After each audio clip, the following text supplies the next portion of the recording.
안녕하세요. 하랑 책방의 하랑입니다. 다들 잘 지내시죠? 이제 정말 겨울이 온 것 같습니다. 매번 말씀드리지만 건강 챙기시고 감기 조심하세요. 오늘 들려드릴 책은 정말 유명한 소설입니다.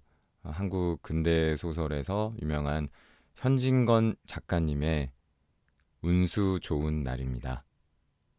네, 학교 때도 읽었던 기억이 나는 책인데 다시금 읽으면서 그 시대의 아픈 상처, 기억을 표현한 작품인 것 같았습니다. 반어적인 표현이 눈에 띄는 작품인데요. 음, 읽으면서 네, 저는 슬펐습니다. 네, 이번에는 조금 더 감정적으로 많이 빠져들었던 것 같아요. 또 말이 많아지네요. 감사하고요. 어, 들려드리겠습니다. 운수 좋은 날 시작합니다. 새침하게 흐린 품이 눈이 올 듯하더니 눈은 아니 오고 얼다가 비가 추적추적 내리는 날이었다. 이날이야말로 동소문 안에서 인력 거꾼 노릇을 하는 김첨지에게는 오래간만에도 닥치는 운수 좋은 날이었다. 문 안에 들어간답시는 앞집 마마님을 전찻길까지 모셔다 드린 것을 비롯으로 행여나 손님이 있을까 하고 정류장에서 어정어정하며 내리는 사람 하나하나에게 거의 비는 듯한 눈결을 보내고 있다가 마침내 교원인 듯한 양복쟁이를 동강학교까지 태워다 주기로 되었다. 첫 번에 30전, 둘째 번엔 50전. 아침 대바람에 그리 흉치 않은 일이었다. 그야말로 재수가 옴붙어서 근 열흘 동안 돈 구경도 못한 김첨지는 10전짜리 백동화 서푼 또는 5푼이 찰칵하고 손바닥에 떨어질 게 거의 눈물을 흘릴 만큼 기뻤었다. 더구나 이날 이때에 이 80전이라는 돈이 그에게 얼마나 유용한지 몰랐다. 컬컬한 목에 모주 한 잔도 적실 수 있거니와 그보다도 앓는 아내에게 설렁탕 한 그릇도 사다 줄 수 있습니다. 그의 아내가 기침으로 쿨럭거리기는 벌써 달포가 넘었다. 이 조밥도 굶기를 먹다시피 하는 형편이니 물론 약 한 첩 써본 일이 없다. 구태여 쓰려면 못 쓸 바도 아니로되 그는 병이란 놈에게 약을 주어 보내면 이 재미를 붙여서 자꾸 온다는 자기의 신조에 어디까지 충실하였다. 따라서 의사에게 보인 적이 없으니 무슨 병인지는 알 수 없으되 반드시 누워가지고 일어나기는 새로 모로도 못 눕는 걸 보면 중증은 중증인 듯. 병이 이대도록 심해지기는 열흘 전에 조밥을 먹고 체한 때문이다. 그때도 김첨지가 오래간만에 돈을 얻어서 좁쌀 한 대와 10전짜리 나무 한 단을 사다 주었더니 이 김첨지의 말에 의지하면 그 오라질년이 천반직축으로 냄비에 대고 끓였다. 마음은 급하고 불길은 달지 않아 채 익지도 않은 것을 그 오라질년이 숟가락은 고만두고 손으로 움켜서 뒷뺨에 주먹덩이 같은 혹이 붉어지도록 누가 빼앗을 듯이 처박질 하더니만 그날 저녁부터 가슴이 땡긴다, 배가 캥긴다고 눈을 홉뜨고 지랄병을 하였다. 그때 김첨지는 열화와 같이 성을 내며 에이 오라질년 조랑복은 할 수가 없어. 못 먹어 병, 먹어서 병. 어쩌란 말이냐? 왜 눈을 바로 뜨지 못해? 하고 앓는 이의 뺨을 한번 후려 갈겼다. 홉든 눈은 조금 바로워졌건만 이슬이 맺히었다. 김첨지의 눈시울도 뜨끈뜨끈하였다. 이 환자가 그러고도 먹는 데는 물리지 않았다. 사흘 전부터 설렁탕 국물이 마시고 싶다고 남편을 졸랐다. 이런 오라질년, 조밥도 못 먹는 년이 설렁탕은 또 처먹고 지랄병하게 라고 야단을 쳐보았건만 못 사주는 마음이 시원치는 않았다. 이제 설렁탕을 사줄 수도 있다. 앓는 어미의 곁에서 배고파 보채는 개똥이에게 죽을 사줄 수도 있다. 80전을 손에 쥔 김첨지의 마음은 푼푼하였다. 그런데 그의 행운은 그걸로 그치지 않았다. 땀과 빗물이 섞여 흐르는 목덜미를 기름 주머니가 다 된 외목 수건으로 닦으며 그 학교 문을 돌아 나올 때였다. 이 뒤에서 인력거 하고 부르는 소리가 난다. 자기를 불러 멈춘 사람이 그 학교 학생인 줄 김첨지는 한 번 보고 짐작할 수 있었다. 그 학생은 다짜고짜로 남대문 정거장까지 얼마요? 라고 물었다. 아마도 그 학교 기숙사에 있는 이로 동기 방학을 이용하여 귀향하려 함이니라. 오늘 가기로 작정은 하였건만 비는 오고 짐은 입구에서 어찌할 줄 모르다가 마침 김첨지를 보고 뛰어나왔음이리라. 그렇지 않으면 왜 구두를 채 신지도 못해서 질질 끌고 비록 고구라 양복일망정 노박이로 비를 맞으며 김첨지를 뒤쫓아 나왔으랴. 남대문 정거장까지 말씀입니까? 하고 김첨지는 잠깐 주저하였다.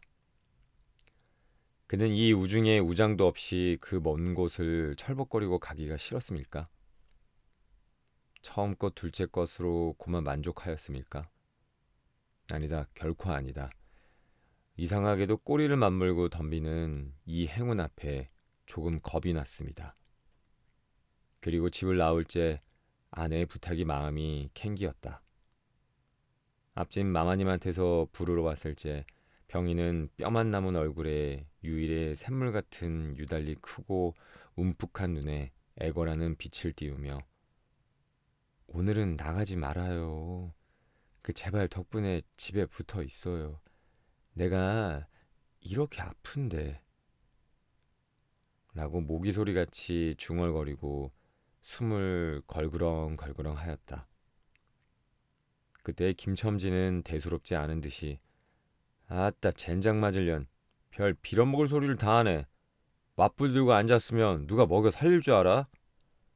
하고 훌쩍 뛰어나오려니까 환자는 붙잡을 듯이 팔을 내저으며 나가지 말라도 그래. 그러면 일찍이 들어와요. 하고 목매인 소리가 뒤를 따랐다. 정거장까지 가잔말을 들은 순간에 경련적으로 떠는 손 유달리 큼직한 눈을 뜻한 아내의 얼굴이 김첨지의 눈앞에 어른어른하였다. 그래, 남대문 정거장까지 얼마란 말이오. 하고 학생은 초조한 듯이 인력거꾼의 얼굴을 바라보며 혼잣말같이 인천차가 11점에 있고 그 다음에는 새로 2점이던가 라고 중얼거린다. 이런 50점만 주십시오. 이 말이 저도 모를 사이에 불쑥 김첨지의 입에서 떨어졌다. 제 입으로 부르고도 스스로 그 엄청난 돈 액수에 놀랐다. 한꺼번에 이런 금액을 불러도 본 지가 그 얼마만인가. 그러자 그 돈 벌 용기가 병자에 대한 염려를 사르고 말았다. 설마 오늘 내로 어떠랴 싶었다. 무슨 일이 있더라도 제일 제2의 행운을 곱친 것보다도 오히려 갑절이 많은 이 행운을 놓칠 수 없다 하였다. 이런 50조는 너무 과한데. 이런 말을 하며 학생은 고개를 기웃하였다. 아니올시다. 일수를 치면 여기서 거기가 시오리가 넘는답니다. 또 이런 진날은 좀 더 주셔야지요. 하고 빙글빙글 웃는 차부의 얼굴에는 숨길 수 없는 기쁨이 넘쳐 흘렀다. 그러면 달라는 대로 줄 터이니 빨리 가요. 관대한 어린 손님은 이런 말을 남기고 총총히 옷도 입고 짐도 챙기러 갈대로 갔다. 그 학생을 태우고 나서 김첨지의 다리는 이상하게 거뿐하였다. 다람쥐를 한다니보다 거의 나는 듯하였다. 바퀴도 어떻게 속히 도는지 구른다느니 보다 마치 얼음을 지쳐나가는 스케이트 모양으로 미끄러져 가는 듯하였다. 언 땅에 비가 내려 미끄럽기도 하였지만 이윽고 끄는 이의 다리는 무거워졌다. 자기 집 가까이 다다른 까닭이다. 새삼스러운 염려가 그의 가슴을 눌렀다. 오늘은 나가지 말아요. 배가 이렇게 아픈데. 이런 말이 잉잉 그의 귀에 울렸다. 그리고 병자의 움쓱 들어간 눈이 원망하는 듯이 자기를 노리는 듯하였다. 그러자 엉엉하고 우는 개똥이의 곡성을 들은 듯 싶다. 딸꾹딸꾹하고 숨 모으는 소리도 나는 듯 싶다. 왜 이리우 기차 놓치겠구만 하고 탄이의 초조한 부르짖음이 간신히 그의 귀에 들어왔다. 언뜻 깨달으니 김천지는 인력거를 쥔 채 길 한복판에 엉거주춤 멈춰있지 않은가. 아, 예 하고 김첨지는 또다시 다름질하였다. 집이 차차 멀어갈수록 김첨지의 걸음에는 다시금 신이 나기 시작하였다. 다리를 제게 놀려야만 쉴 새 없이 자기의 머리에 떠오르는 모든 근심과 걱정을 잊을 듯이 정거장까지 끌어다주고 그 깜짝 놀랄 1원 50전을 정말 제 손에 쥐매 제 말 맞다나 10리나 되는 길을 비를 맞아가며 질퍽거리고 온 생각은 아니하고 거저나 얻은 듯이 고마웠다. 졸부나 된 듯이 기뻤다. 제 자식벌 밖에 안 되는 어린 손님에게 몇 번 허리를 굽히며 안녕히 다녀오십시오 라고 깍듯이 재우쳤다. 그러나 빈 인력거를 털털거리며 이 우중에 돌아갈 일이 꿈밖이었다. 노동으로 하여 흐른 땀이 식어지자 굶주린 창자에서 물 흐르는 옷에서 어슬어슬한 한기가 솟아나기 비롯하며 이런 50전이란 돈이 얼마나 괜찮고 괴로운 것인 줄 절절히 느끼었다. 정거장을 떠나는 그의 발길은 힘 하나 없었다. 온몸이 옹성그려지며 당장 그 자리에 엎어져 못 일어날 것 같았다. 젠장 맞을 것. 이 비를 맞으며 빈 인력거를 털털거리고 도라를 간다. 이런 빌어먹을 제 할미를 붙을 비가 왜 남의 상판을 딱딱 때려. 그는 몹시 화증을 내며 누구에게 반항이나 하는 듯이 개걸거렸다. 그럴 즈음 그의 머리엔 또 새로운 광명이 비쳤나니 그것은 이러고 갈 게 아니라 이 근처를 빙빙 돌며 차 오기를 기다리면 또 손님을 태우게 될는지도 몰라 란 생각이었다. 오늘 운수가 괴상하게도 좋으니까 그런 요행이 또 한 번 없으리라고 누가 보증하랴. 꼬리를 굴리는 행운이 꼭 자기를 기다리고 있다고 내기를 해도 좋을 만한 믿음을 얻게 되었다. 그렇다고 정거장 인력거꾼의 등살이 무서우니 정거장 앞에 섰을 수는 없었다. 그래 그는 이전에도 여러 번 해본 일이라 바로 정거장 앞 전차 정류장에서 조금 떨어지게 사람 다니는 길과 전찻길 틈에 인력거를 세워놓고 자기는 그 근처를 빙빙 돌며 형세를 관망하기로 하였다. 얼마 만에 기차는 왔고 수십 명이나 되는 손이 정류장으로 쏟아져 나왔다. 그 중에서 손님을 물색하는 김첨지의 눈엔 양머리에 뒤충 높은 구두를 신고 망토까지 두른 기생 태물인 듯 남봉 여학생인 듯한 여편네의 모양이 띄었다. 그는 슬근슬근 그 여자의 곁으로 다가들었다. 아씨, 인력거 아니 타시랍시요? 그 여학생인지 만지가 한참은 매우 때깔을 빼며 입술을 꼭 다문 채 김첨지를 거들떠 보지도 않았다. 김첨지는 국어라는 거지나 무엇같이 연애 연방 그의 기색을 살피며 아씨, 정거장 애들보단 아주 싸게 모셔다 드리겠습니다. 댁이 어디신가요? 하고 추근추근하게도 그 여자의 들고 있는 일본식 버들고리짝에 제 손을 대었다. 왜 이래 남 귀치않게 소리를 병력같이 지르고는 돌아선다. 김첨지는 어랍쇼하고 물러섰다. 전차는 왔다. 김첨지는 원망스럽게 전차 타는 일을 노리고 있었다. 그러나 그의 예감은 틀리지 않았다. 전차가 빡빡하게 사람을 싣고 움직이기 시작하였을 때 타고 남은 손 하나가 있었다. 굉장하게 큰 가방을 들고 있는 걸 보면 아마 붐비는 차 안에 짐이 크다 하여 차장하게 밀려 내려온 눈치였다. 김첨지는 대어섰다. 인력거를 탓이랍시요. 한동안 값으로 승강일을 하다가 60전에 인사동까지 태워다 주기로 하였다. 인력거가 무거워짐에 그의 몸은 이상하게도 가벼워졌고 그리고 또 인력거가 가벼워지니 몸은 다시금 무거워졌건만 이번에는 마음조차 초조해 온다. 집의 광경이 자꾸 눈앞에 어른거리어 이제 요행을 바랄 여유도 없었다. 나무 등걸이나 무엇 같고 제 것 같지도 않은 다리를 연에 꾸짖으며 질팡갈팡 뛰는 수밖에 없었다.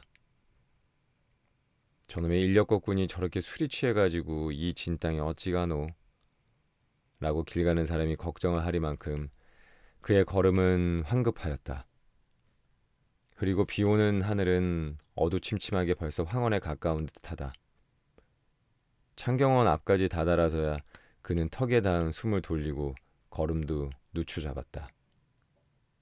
한 걸음 두 걸음 집이 가까워 갈수록 그의 마음조차 괴상하게 누그러웠다. 그런데 이 누그러움은 안심해서 오는 게 아니요.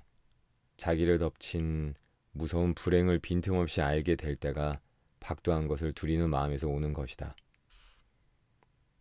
그는 불행에 다닥치기 전 시간을 얼마쯤이라도 느리려고 버르적거렸다. 기적에 가까운 벌이를 하였다는 기쁨을 할 수 있으면 오래 지니고 싶었다. 그는 두리번 사면을 살피었다.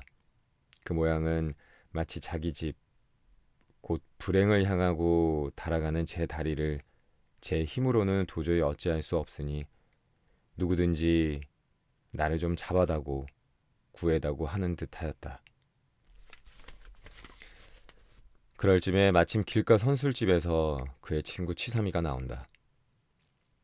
그의 우글우글 살찐 얼굴에 주홍이 덮는 듯 온 턱과 뺨을 시커멓게 구렛나룻이 덮였거늘 노루탱탱한 얼굴이 바짝 말라서 여기저기 고랑이 패고 수염도 이때야 턱 밑에만 마치 솔잎송이를 거꾸로 붙여놓은 듯한 김첨지의 풍채하고는 기이한 대상을 짓고 있었다. 여보게 김첨지, 자네 문안 들어갔다 오는 모양일세 그려? 돈 많이 벌었을 테니 한잔 빨리게. 뚱뚱 보는 말라깽이를 보던 마트에 부르짖었다. 그 목소리는 몸집과 딴판으로 연하고 싹싹하였다. 김첨지는 이 친구를 만난 게 어떻게 반가운지 몰랐다. 자기를 살려준 은인이나 무엇같이 고맙기도 하였다. 자네는 벌써 한잔한 모양일세 그려? 자네도 오늘 재미가 좋아 보이? 하고 김첨지는 얼굴을 펴서 웃었다.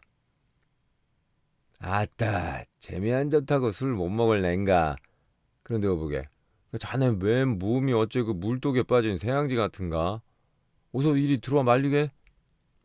선술집은 훈훈하고 뜨뜻하였다.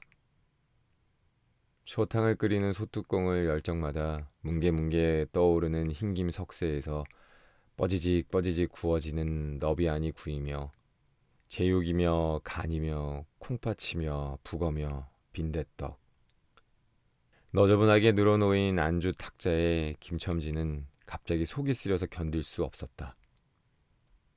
마음대로 할 양이면 거기 있는 모든 먹은 먹이를 모조리 깡그리 집어삼켜도 시원치 않았다 하되 배고픈 이는 위선 분량 많은 빈대떡 2개를 쪼이기도 하고 추어탕을 한 그릇 청하였다. 줄인 창자는 음식 맛을 보더니 더욱더욱 비어지며 자꾸자꾸 드리라 하였다. 순식간에 두부와 밑구리 든 국 한 그릇을 그냥 물같이 들이켜오고 말았다.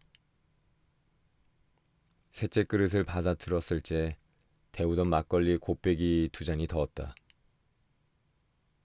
치삼이와 같이 마시자 원원이 비었던 속이라 찌르르 하고 창자에 퍼지며 얼굴이 화끈하였다. 눌러 곱빼기 한 잔을 또 마셨다. 김첨지의 눈은 벌써 개게 풀리기 시작하였다. 석쇠에 얹힌 떡 2개를 숭덩숭덩 썰어서 볼을 불룩거리며 또 곱빼기 2잔을 부어라 하였다. 치삼은 의아한 듯이 김첨지를 보며 여보게 또 붓다니 벌써 우리가 넉 잔씩 먹었네. 돈이 40전이세 라고 주의시켰다. 아따 이놈아 40전이 그리 끔찍하냐? 오늘 내가 돈을 막 벌었어. 참 참 오늘 운수가 좋았느니. 그래, 얼마를 벌었단 말인가? 30원을 벌었어. 30원을. 이런 젠장 맞은 술을 왜 안 부어? 괜찮다, 괜찮아. 어? 막 먹어도 상관이 없어. 오늘 돈 산더미같이 벌었는데. 이 사람 취했군. 그만두세. 이놈아, 그걸 먹고 취할래냐? 어서 더 먹어. 하고는 치삼의 귀를 잡아치며 취한 이는 부르짖었다. 그리고 술을 붓는 15살 됨직한 중대가리에게 달려들며 이놈 오라질놈 왜 술을 붓지 않어? 라고 야단을 쳤다. 중대가리는 히히 웃고 치삼을 보며 문의하는 듯이 눈짓을 하였다. 주정꾼이 이 눈치를 알아보고 화를 버럭 내며 애미를 붙을 이 오라질놈들 같으니 이놈 내가 돈이 없을 줄 알고? 하자마자 허리춤을 훔칫훔칫 하더니 1원짜리 한 장을 꺼내어 중대가리 앞에 펄쩍 집어 던졌다. 그 사품에 몇 푼 은전이 잘그랑하며 떨어진다. 여보게 돈 떨어졌네. 그 왜 돈을 막 끼얹나? 이런 말을 하며 일변 돈을 줍는다. 김첨지는 취한 중에도 돈의 거처를 살피는 듯이 눈을 크게 떠서 땅을 내려다보다가 불시에 제 하는 짓이 너무 더럽다는 듯이 고개를 소스라치자 더욱 성을 내며 봐라 봐 이 더러운 놈들아 내가 돈이 없나 다리 뼈다구를 꺾어 놓을 놈들 같으니 하고 치삼에 주워드는 돈을 받아 이 원수의 돈 이 육실을 할 돈 하면서 풀매질을 친다. 벽에 맞아 떨어진 돈은 다시 술 끓이는 양푼에 떨어지며 정당한 매를 맞는다는 듯이 쨍하고 울었다. 곱빼기 2잔은 또 부어질 겨를도 없이 말려가고 말았다. 김첨지는 입술과 수염에 붙은 술을 빨아들이고 나서 매우 만족한 듯이 그 솔잎송이 수염을 쓰다듬으며 또 부어 또 부어 라고 외쳤다. 또 한 잔 먹고 나서 김첨지는 치삼의 어깨를 치며 문득 껄껄 웃는다. 그 웃음소리가 어떻게 컸던지 술집에 있는 이의 눈은 모두 김첨지에게로 몰리었다. 웃는 이는 더욱 웃으며 여보게 치삼이 내 우스운 이야기 하나 할까? 오늘 손을 대고 정거장에 가지 않았겠나? 그래서 갔다가 그저 오기가 안 됐대 그려? 그래 전차 정류장에서 얼음얼음하며 손님 하나를 태울 궁리를 하지 않았나? 거기 마침 마마님이신지 여학생이신지 망토를 잡수시고 비를 맞고 서 있겠지? 스근스근 가까이 가서 인력껏 타시랍시오 하고 손가방을 받으려니까 내 손을 탁 뿌리치고 획 돌아서더니만 왜 남을 이렇게 귀찮게 굴어? 그 소리야말로 꾀꼬리 소리지. 김첨지는 교묘하게도 정말 꾀꼬리 같은 소리를 내었다. 모든 사람은 일시에 웃었다. 피려먹을 깍쟁이 같은 년 누가 저를 어쩌나? 왜 남을 귀찮게 굴어? 아이고 소리가 처신도 없지. 웃음소리들은 높아졌다. 그러나 그 웃음소리들이 사라지기도 전에 김첨지는 훌쩍훌쩍 울기 시작하였다. 치삼은 어이없이 주정뱅이를 바라보며 금방 웃고 지랄을 하더니 우는 것도 무슨 일인가? 김첨지는 연에 코를 들이마시며 우리 마누라가 죽었다네. 뭐? 마누라가 죽더니 언제? 이놈아 언제는 오늘이지. 에이 미친놈 거짓말 마라. 거짓말은 왜 참말로 죽었어. 참말로 마누라 시체를 집에 뻗쳐 놓고 내가 술을 먹다니 내가 죽일 놈이야. 죽일 놈이야. 하고 김첨지는 엉엉 소리를 내어 운다. 치삼은 흥이 조금 깨어지는 얼굴로 원 이 사람이 참말로 하나 거짓말은 하나. 아니 그러면 집으로 가세 가. 하고 우는 이의 팔을 잡아당겼다. 치삼의 끄는 손을 뿌리치더니 김첨지는 눈물이 글썽글썽한 눈으로 싱그레 웃는다. 죽기는 누가 죽어? 하고 득이가 양양. 죽기는 왜 죽어? 생때까지 살아만 있단다. 그 오라질년이 밥을 죽이지 이제 나한테 속았다. 하고 어린애 모양으로 손뼉을 치며 웃는다. 이 사람이 정말 미쳤단 말인가. 나도 아주머니가 앓는다는 말은 들었는데 하고 치삼이도 어느 불안을 느끼는 듯이 김첨지에게 또 돌아가라고 권하였다. 안 죽었어. 안 죽었대도 그래. 김첨지는 화증을 내며 확신 있게 소리를 질렀을 때 그 소리엔 안 죽은 것을 믿으려고 애쓰는 가락이 있었다. 기어이 1원어치를 채워서 곱빼기 한 잔씩 더 먹고 나왔다. 구준비는 의연히 추적추적 내린다. 김첨지는 취중에도 설렁탕을 사가지고 집에 다 달았다. 집이라 해도 물론 셋집이요. 또 집 전체를 세든 게 아니라 안과 뚝 떨어진 행랑방 한 칸을 빌려든 것인데 물을 길어대고 한 달에 1원씩 내는 터이다. 만일 김첨지가 주기를 띄지 않았던들 한 발을 대문에 들여놓았을지 그곳을 지배하는 무시무시한 정적, 폭풍우가 지나간 뒤에 바다 같은 정적이 다리가 떨렸으리라. 쿨럭거리는 기침 소리도 들을 수 없다. 그르렁거리는 숨소리조차 들을 수 없다. 다만 이 무덤 같은 침묵을 깨뜨린다느니 보다 한층 더 침묵을 깊게 하고 불길하게 하는 빡빡하는 그윽한 소리. 어린애의 젖바는 소리가 날 뿐이다. 만일 청각이 예민한 이 같으면 그 빡빡 소리는 빨 따름이요 꿀떡꿀떡하고 젖 넘어가는 소리가 없으니 빈 젖을 빤다는 것도 짐작할지는 모르리라. 혹은 김첨지도 이 불길한 침묵을 짐작했는지도 모른다. 그렇지 않으면 대문에 들어서자마자 전에 없이 이 난장맞을년 남편이 들어오는데 나와보지도 않아? 이 오라질년 이라고 고함을 친 게 수상하다. 이 고함이야말로 제 몸을 엄습해오는 무시무시한 증을 쫓아버리려는 허장성세인 까닭이다. 하여간 김첨지는 방문을 왈칵 열었다. 구역을 나게 하는 축이 떨어진 삿자리 밑에서 나온 먼지나 빨지 않은 기저귀에서 나는 똥내와 오줌내 가지 각색대가 켜켜이 앉은 옷내 병인의 땀 섞은 내가 추기가 무딘 김첨지의 코를 찔렀다. 방 안에 들어서며 설렁탕을 한 구석에 놓을 사이도 없이 주정꾼은 목청을 있는 대로 다 내어 호통을 쳤다.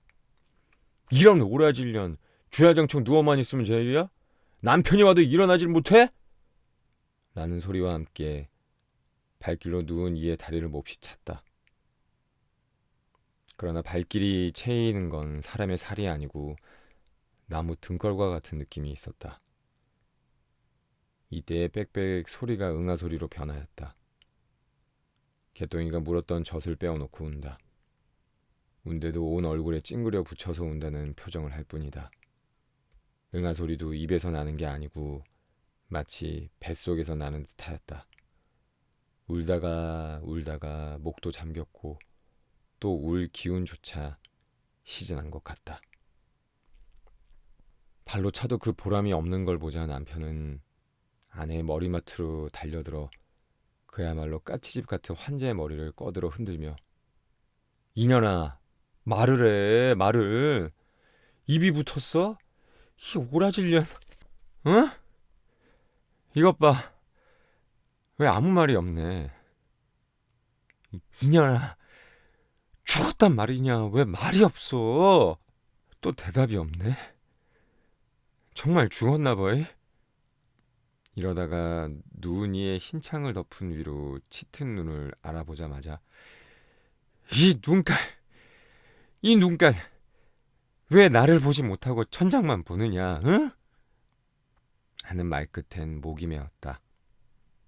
그러자 산 사람의 눈에서 떨어진 닭의 똥 같은 눈물이 죽은 이의 뻣뻣한 얼굴을 어릉어릉 적시었다.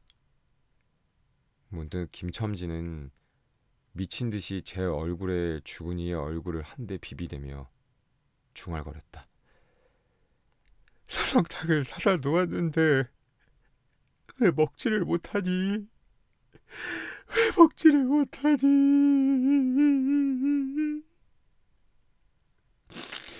세상에게도 오늘은 운수가 좋더니만.